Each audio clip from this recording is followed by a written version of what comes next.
I'm Ashley, a 48-year-old housewife. I've been with my husband, John, since college, and we got married in our third year of working. Soon after, we had our eldest daughter, Emily, followed by our son, Kevin, 2 years later. There were tough times, like dealing with Emily's friend issues and taking care of Kevin, who was frail, but those are now fond memories. Now, both kids are grown up and enjoying college life while living on their own. John and I have been married for over 20 years. He's a traditional husband, serious about his work but always leaving the housework and childcare to me. However, since my friends share similar complaints, I never thought much about it, assuming that's just how husbands are. The passion might have burned out long ago, but there's a sense of companionship that comes with years of being together. The physical affection and conversations have dwindled, but I guess that's normal for couples our age. Life isn't thrilling, but it's not bad either. I do the housework, work part-time, and take care of John.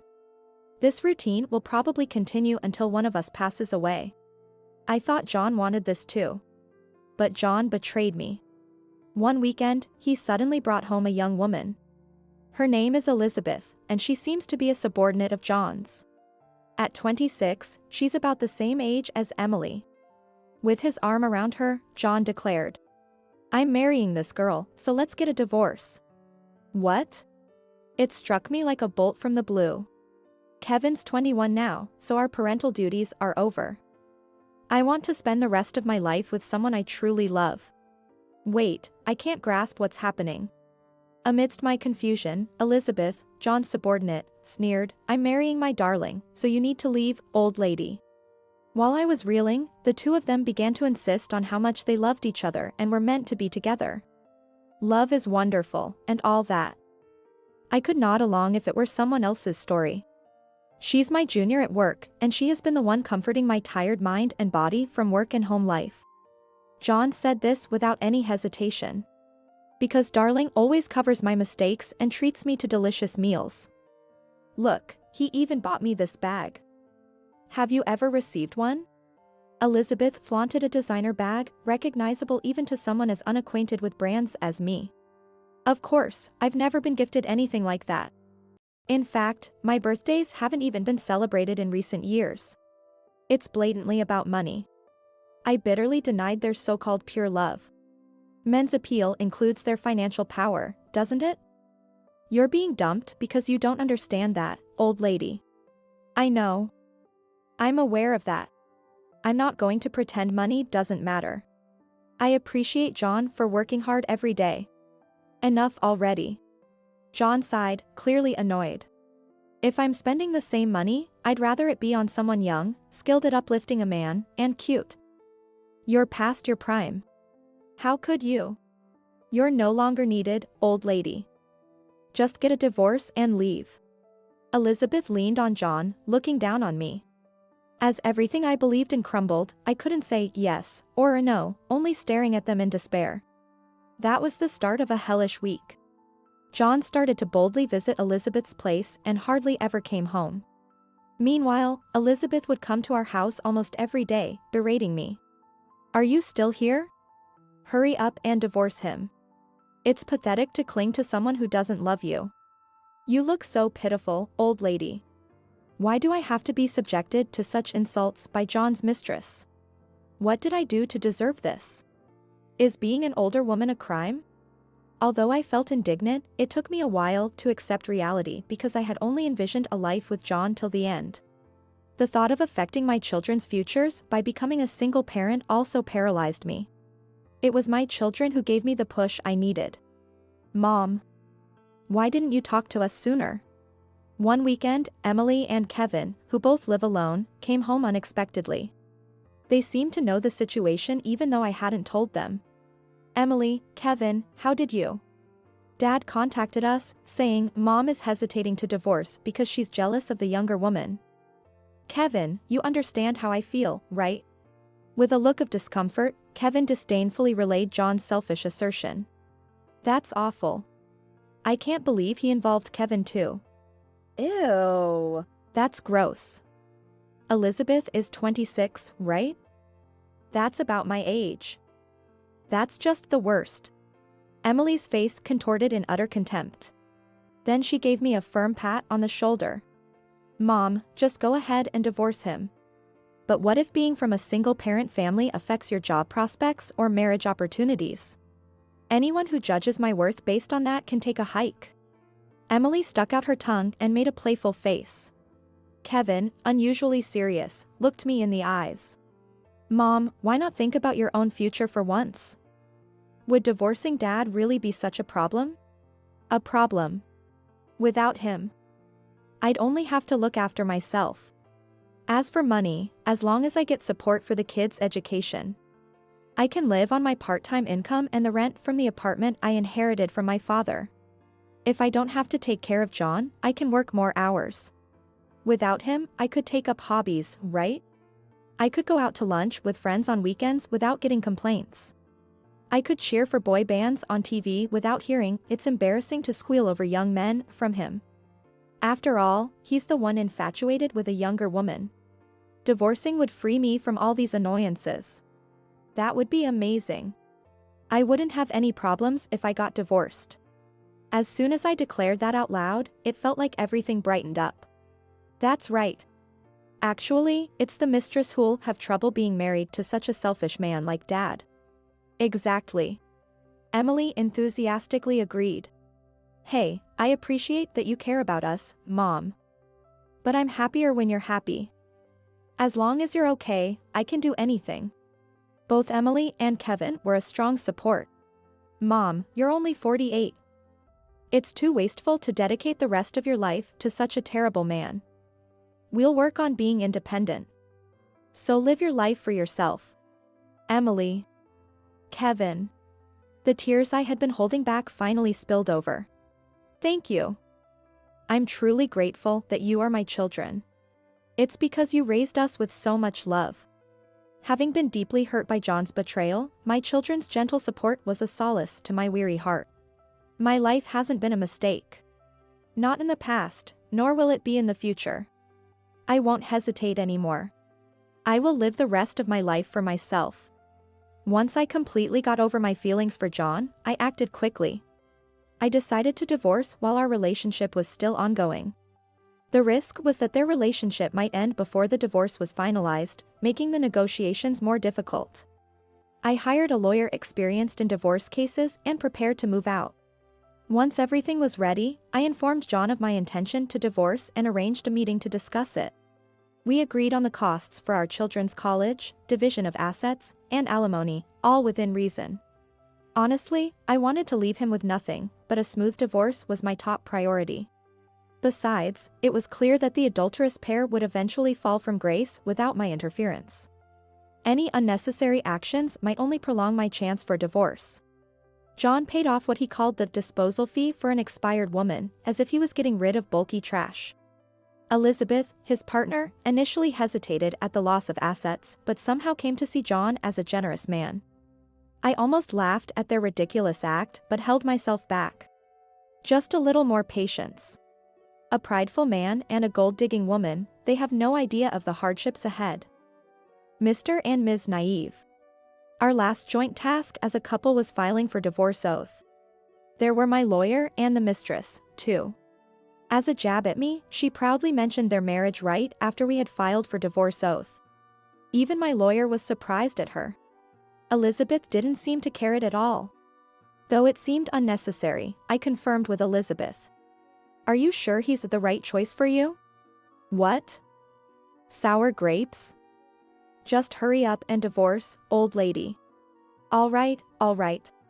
I felt sorry for the young woman being deceived by an older man, but it seemed I could pass on this joker without any worries. Leaving the two of them mentioning their marriage, I left the house. The sky was clear and blue. I wonder if those two will enjoy the same view. Thus, I began a new chapter in my life. After the divorce, I moved into a room in an apartment complex I owned. Of course, I didn't have to pay rent.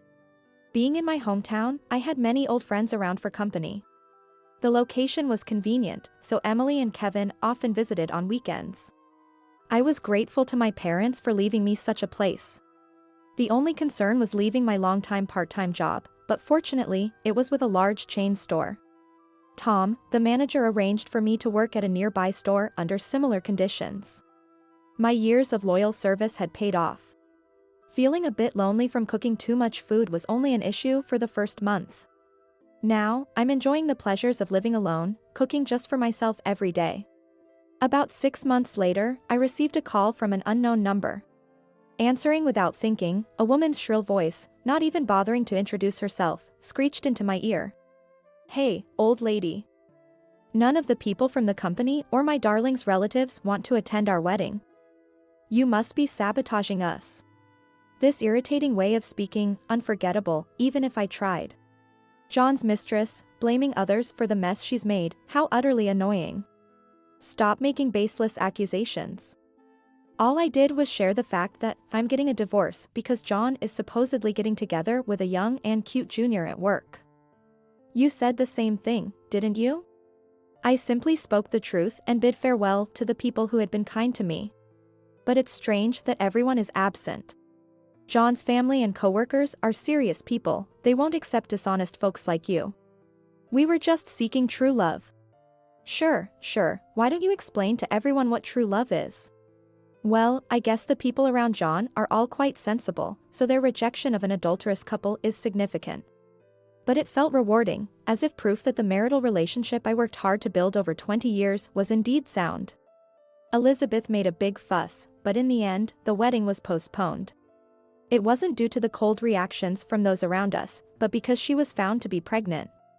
When the child was born, she even had the nerve to contact us demanding, "Send a gift for the baby, to me and my children." John, for his part, seemed to be spouting nonsense to the kids about loving your new half-sibling. Of course, they wouldn't accept it, but Emily and Kevin had complex feelings about suddenly having a much younger half-sibling. It's distasteful to me too, but the child born is innocent. So I took the high road and answered her call, only for her to complain, John's relatives won't send a baby gift.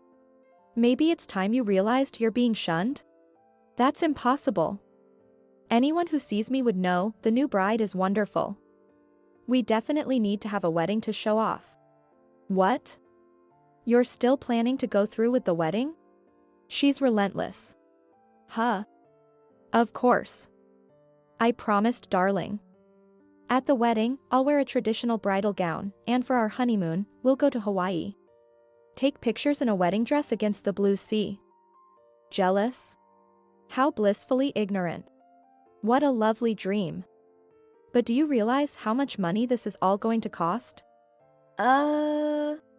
Raising a child properly can cost about $200,000. What? She seemed a bit flustered but bluffed, but darling earns a lot, so it's all good. That may be the case now, but your husband will be too old to work by the time your child reaches middle school. Oh. Did that strike a nerve? Even if his salary seems high compared to your friend's husband's, considering the seniority system, it's quite average. In fact, he's probably earned most of his lifetime income already. Oh. She was dumbstruck, even over the phone. She truly hadn't thought through having a child. Just as I imagined, but too foolish to fathom. He also has high blood pressure, and his health is a concern, right? What? Oh, you didn't know? Have you ever looked at his health checkup results? He's been flagged every year. She was at a loss for words. John hates hospitals, so it was a struggle to get him to go for follow-ups. Now that the nagging ex-wife is gone, he's probably ignoring health checkups and eating and drinking as he pleases. I pressed on, highlighting the reality even further. How long do you think he can keep working? But, being young, you can still work for over 30 years, so you'll be fine, right? Are you on maternity leave now? Well, I sarcastically asked, knowing she might not be able to return to work after maternity leave. Her affair and marriage of convenience were reported to the company's upper management, violating compliance rules, and both were disciplined. Dashing her hopes of returning post-maternity leave. A colleague of John's, who is my friend, had duly informed me. If she had noticed the stern looks directed at her for not wanting to attend the wedding, there might have been hope for her. But it seems she's finally realizing her naivety. Good luck. He can't do housework or childcare, but with true love, you'll manage, right? Amazing, I'm impressed. Uh, um, I'm off to lunch with some friends. Enjoy your time taking care of the kids, the house, and John. Without listening to her, I hung up the phone unilaterally. She must be stunned by the desperate reality of a marriage born out of mere desire and an affair. I'd love to laugh in her face and say, serves you right, but I'll refrain. After all, spending time with dear friends is more valuable than disparaging a detested person. A year later. Hey, you're Ashley, right? As I was about to leave my apartment, a man called out to me. It was John. This was the first time we'd met since the divorce.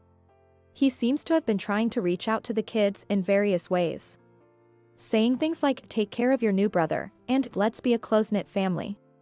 I hadn't told him where I moved after the divorce, but he knew I inherited my parents' apartment, so he must have guessed I lived around here.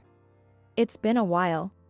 John smiled creepily, his mouth twisted in a grin. I tried to remember if he always smiled like this. Had I even seen him smile in the last few years? I thought seeing his face would stir up a lot of emotions, but surprisingly, I was able to remain calm. What do you want? Cold, aren't you? After all, we were together for 20 years. But you were the one who destroyed that relationship. Ignoring my frown, John started to ramble about his grievances with his new marriage. In short, his new wife nags him about not wasting money, taking care of the child, and doing the dishes and laundry. She insists on saving money because his retirement is approaching. A father should play with his child. Change the diapers. John complained as if these demands were unreasonable, but they are considered standard expectations by society. She's finally realized. This man, unhealthy and lazy, who neither does housework nor childcare, will become nothing but a burden once he retires. And in this era, where it's normal for fathers to help with childcare and housework. She must be shocked to see her friends' husbands actively participating in domestic duties. The problem is the man in front of me, who still can't understand his position even after 2 years. Getting married changes women, it's scary. But you never said things like do the housework or take care of the kids. That's true. Times were different, and I thought it was normal. That's when I realized. You were the one who truly loved me. What? I was taken aback by John's absurd statement. He scratched his nose, grinning sheepishly as if misunderstanding something. Being single at your age must be lonely. You're even prettier than when we were married, waiting for me to return, aren't you? Despite the age. You were great for following me without complaint. I'm willing to let bygones be bygones, so you should just be honest too. What? You still love me, don't you? What? I let out a strange scream and almost collapsed. Uh-oh. John froze in place at my outcry. I thought I had softened my resentment and anger towards John with the enjoyable days since our divorce. But his foolish behavior reignited my anger for the first time in a while. What are you babbling about in broad daylight? What benefit would I get from getting back together with a man who has no redeeming qualities? Hey, wait a minute. John was at a loss for words. If I've become prettier, it's probably because I'm stress-free since leaving you. I'm actually grateful to your affair partner. Thanks to splitting up with you, I've been having a blast. I'm so relieved my life isn't ending with me just changing your diapers. Oh no. For the first time, John's face turned pale at my firm resistance, something he probably hadn't seen before. That's right, even when I declared divorce, I never spoke my true feelings, and even after we parted. I just dealt with everything calmly without any resentful words. Could you move aside? I have a date. A date? John's voice flipped, as if straight out of a comic. You, an old lady, have a date. That's right. You must be getting scammed. Come to your senses. I don't mind. If I'm going to spend money, I'd rather it be on someone young and handsome. You're way past your expiration date. No. I'm just giving you back the lines you gave me. Ugh. If I were to add one more thing, you're like non-recyclable bulky trash. Though his mouth was moving like a goldfish's, it seemed no more words were coming out. Well, my date is waiting. Let's both forget about each other and be happy. Goodbye. Ashley. He called my name pleadingly, but I didn't look back and just walked away. At this rate, his second divorce isn't far off. Someone said that being happy is the best revenge, and I truly believe that. Especially since it seems my confident departure has shocked him deeply. Mom. As I reached the meeting spot, Emily waved at me enthusiastically. She's my date for today. Sorry, I'm late. John showed up. Are you okay? It's fine, really. I finally got to say everything I've been wanting to. But let's forget about that, we have a live concert to enjoy. I've been looking forward to this day, working hard at my part-time job just for this. Mom, you're so funny. Let's go. Yes. Indeed, today is the live concert of a male singer I've adored for a long time. And this is my second time attending. I've even managed to get the tickets without Emily's help this time.